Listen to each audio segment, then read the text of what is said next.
continue. Okay, Okay, let's try this again. try Um, again. this is take two of our interview. I'm going to pull up my Google Doc on my phone since now I'm on my computer. So give me 1 second. While I'm doing that, this is our second take of this. So if it seems more scripted, sorry. No, it's just we've rehearsed, practiced, and we're polished. Yeah, exactly. But this is Kim Bonnie. She has given me permission to record her and her answers, right? Yes. Okay, good. Okay, here we go. Now I have the Google Doc pulled up. This is my mom, and I picked to interview her not only because she's my mom and she's easy to talk to because she's my best friend, but also because her career is very fascinating, and I think it's rare for someone to truly enjoy what they do and be passionate about it as much as she is passionate about her career, which is why I wanted to interview her. Genuinely, I didn't want to interview anyone else. So, Mhm. I'll start asking you these questions. Well, first of all, tell us what you do. Who do you work for? What do you do? And then what is a typical day like in your job? I work for the University of Arizona, Evelyn F. McKnight Brain Institute. Uh, Typical day is I work 90% from home at a microscope. I build implants that are electrodes that are placed in certain brain structures to record cellular activity while animals are performing certain tasks. And what we're looking at is memory impairment, cognitive deficit with normal aging, non disease. So we're not looking at Alzheimer's or Parkinson's. We're looking at why do we forget what we went in the room for as we get older. Nice. Yeah. Your typical day, I mean, now you do go into the lab a lot more than you used to. Like in the mo more recent months, you were lucky enough to be kind of like Remote. stay-at-home mom slash Yeah. baddie worker, Yeah. baddie researcher when we were younger, when we were little kids. But now that we don't need you at the house as much, you're able to go in more. So it's not 90%. You need to give yourself more credit. Yeah. I mean, I guess I do go into the lab more.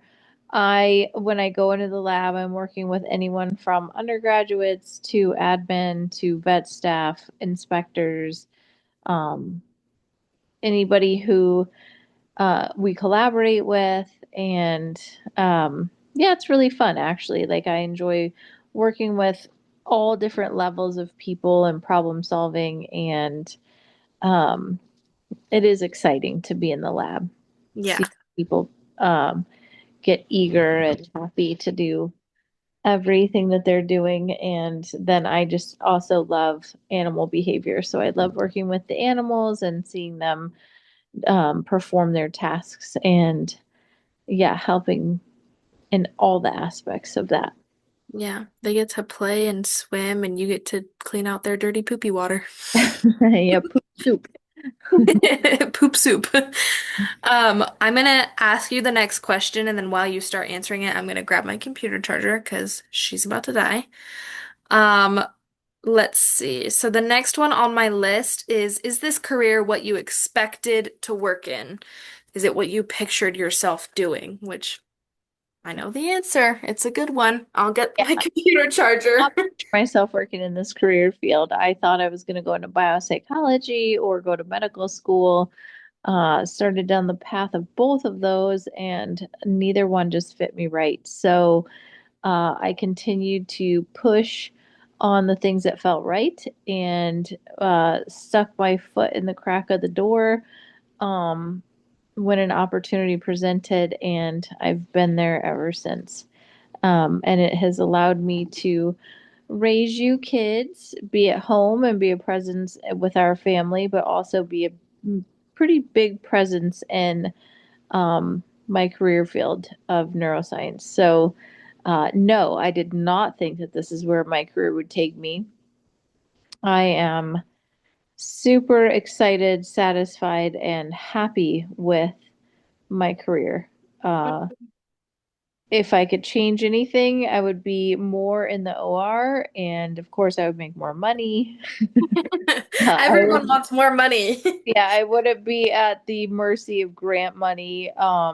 But I get to design, I get to be creative, I get to problem solve, I get to challenge myself in all the aspects of surgery, the OR, and then I get to meet young kids who are just starting out on their adventure and scared and shy and not sure what they want to do, and then I get to hopefully reassure them and get them excited on their path of science. Yeah, and convince them not to go to med school. Cough, cough. Well, yeah. Mark chose the right path. Yes, we do have some that are just shining lights. Yeah. Yeah. I don't want to put words in your mouth, but I remember you saying in our first take of this that you pictured yourself working more with people and that Yeah. this is completely not what you expected, but it's still fulfilling. Is that pretty true? Yeah, I thought I would be doing something more human related in terms of research or science that would be like impacting directly um humans Yeah.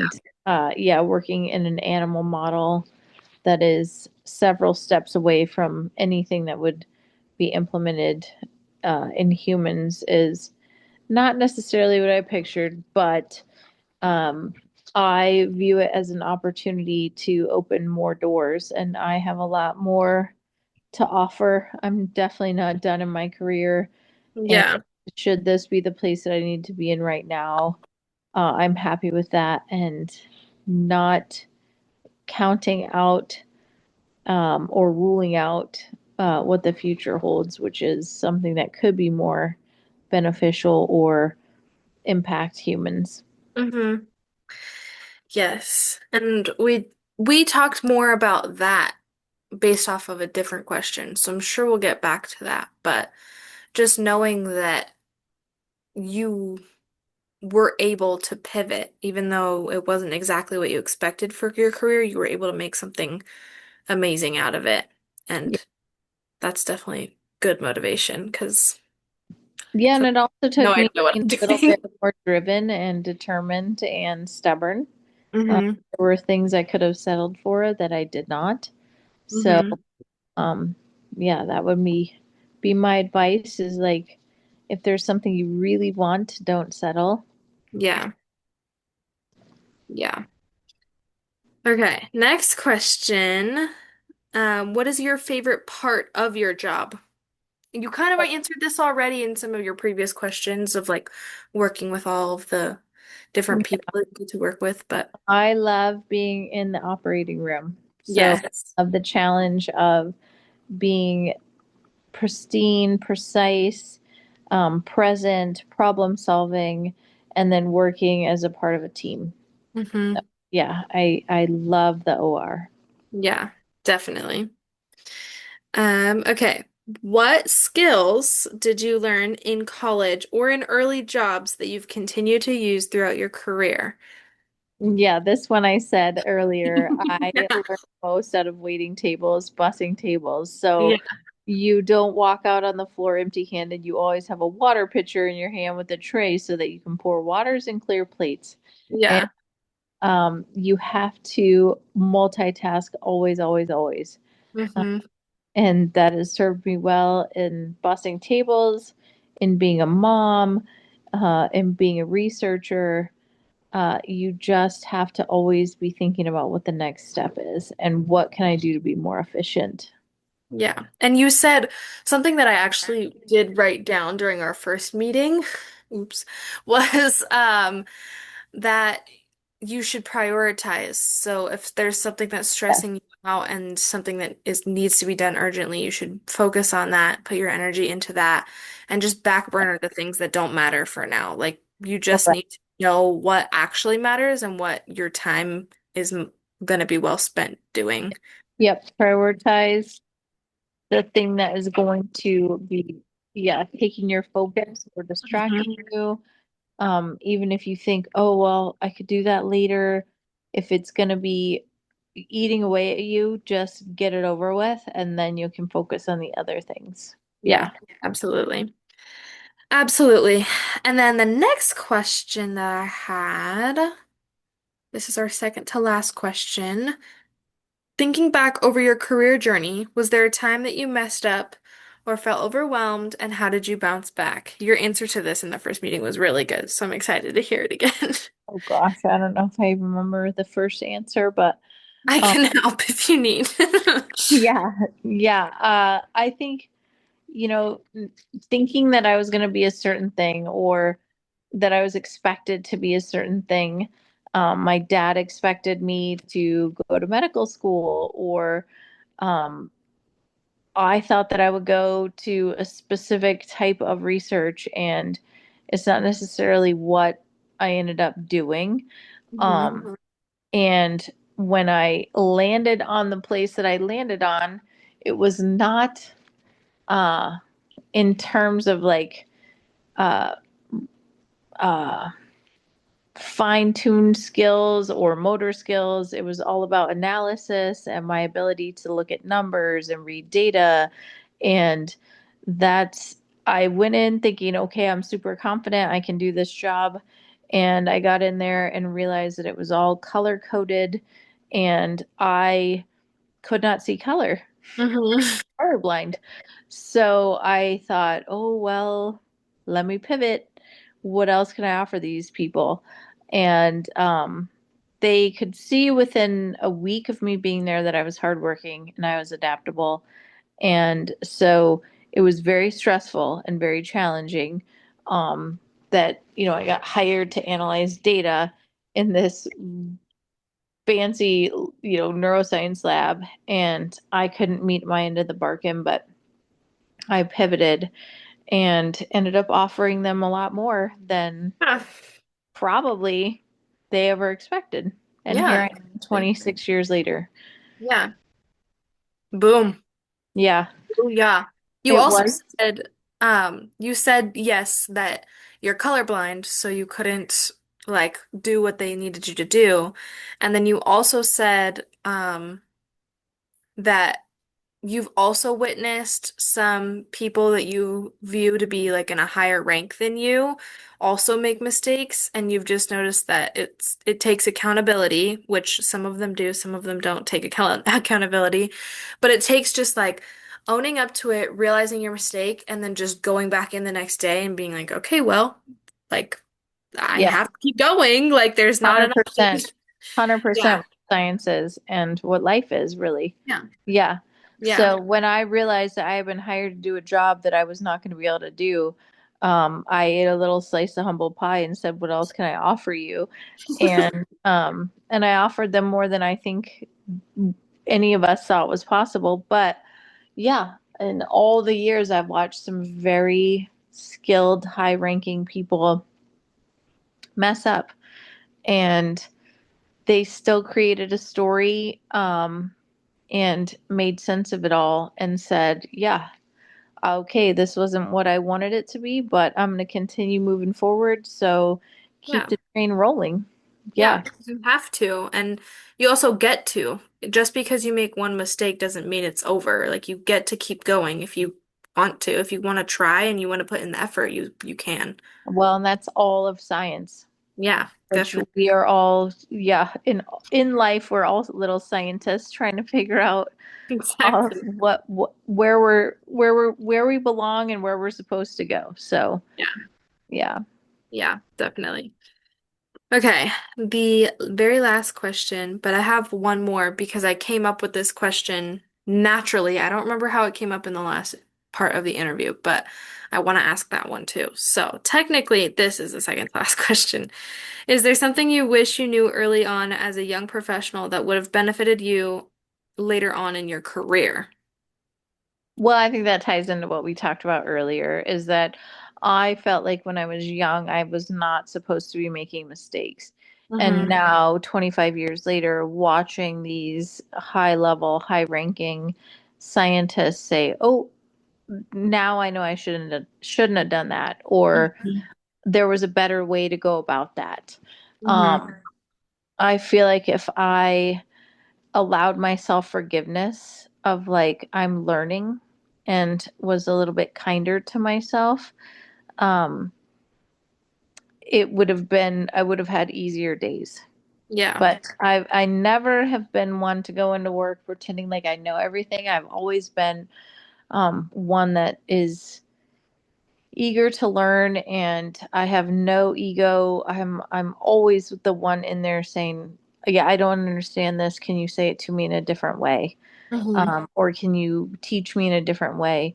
Uh, because I think that not only challenges me, it challenges the person teaching me. If Yeah.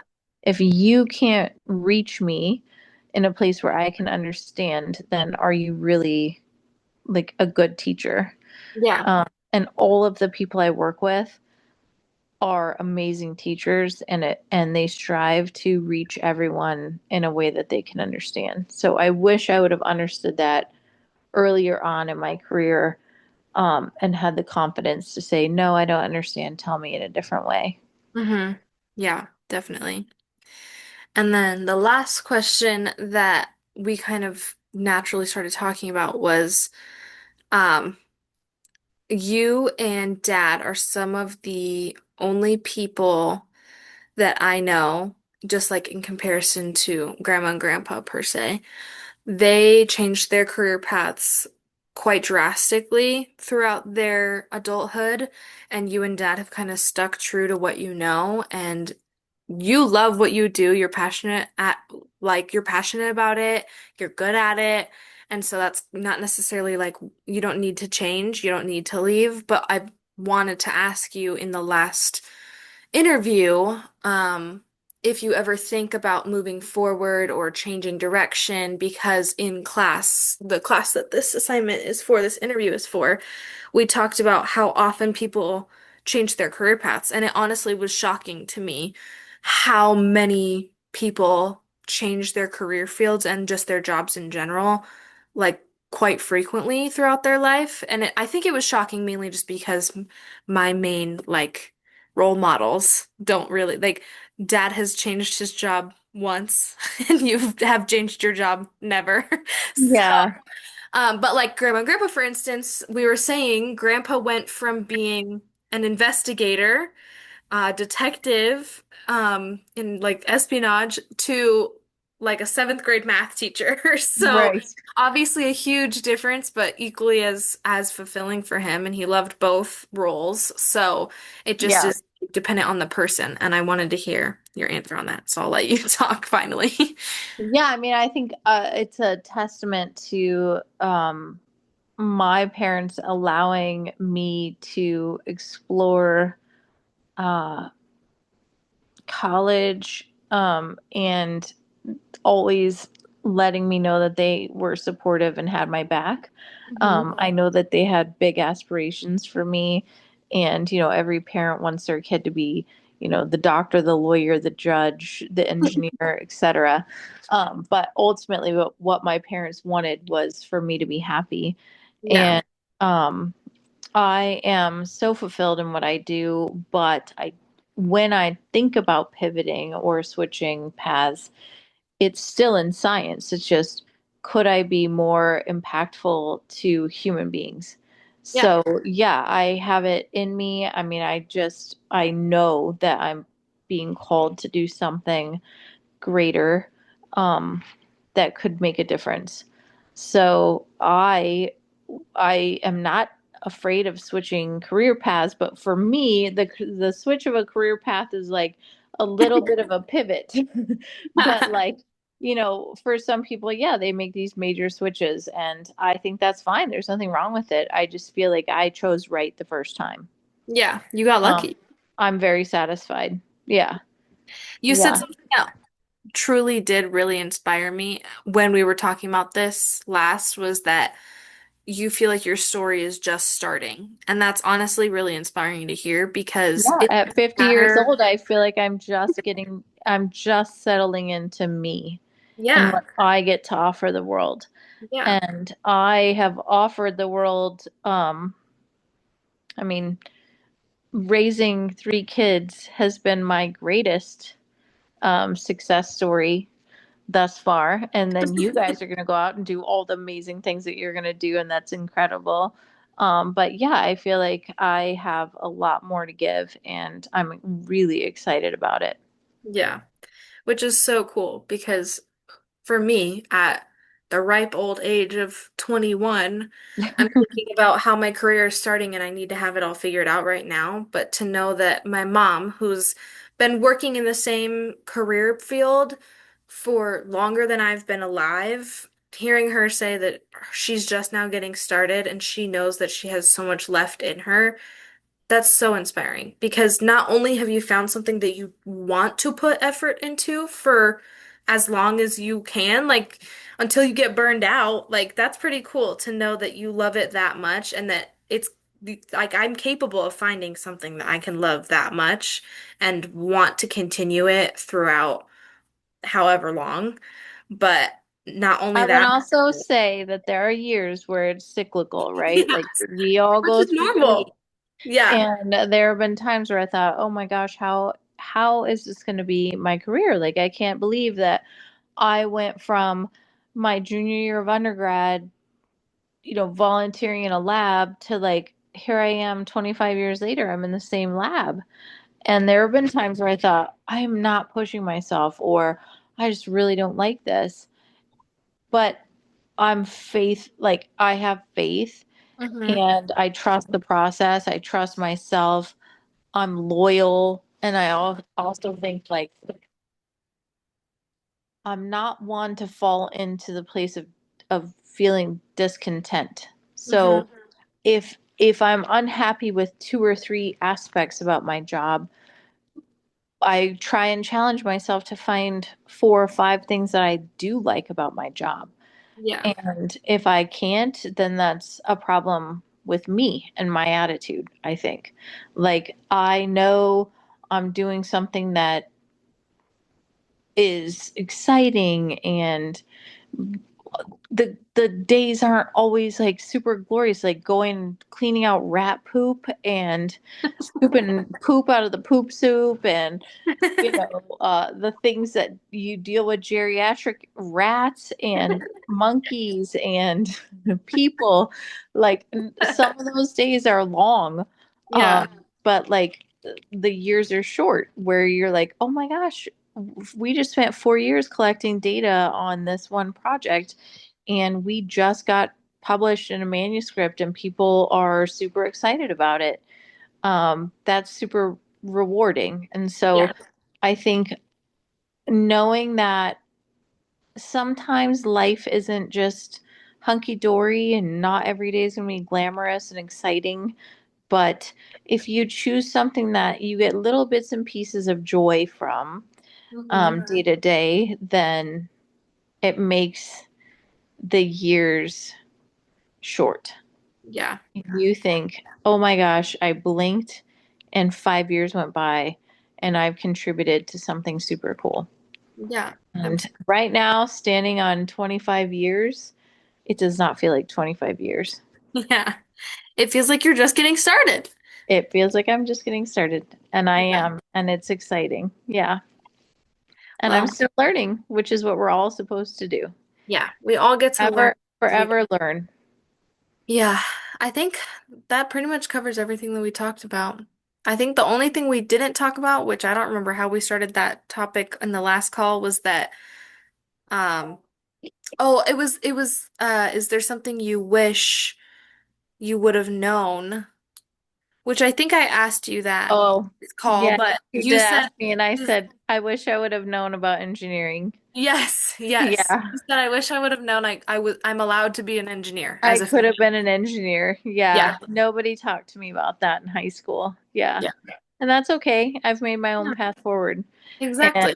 You Um, you are an engineer. You've learned People to do it definitely yourself. respect me as an engineer. Yeah, Yes, exactly. I mean, they yeah, call you Dr. Bonnie for crying out loud. yeah. Dr. Bonet, it's ready. Dr. Bonet. Yes. Well, thanks Well, for chatting with me. It was a good good time. things ahead. Yes, definitely. And I don't think there was anything else. Do you have any questions or comments or concerns? No, no, no, no. Concerns, that's a whole nother phone call. Ugh, give me a All break. right. Okay. Love you. Thanks Love for you. doing this with me. Yep, love you. Okay, bye. Bye.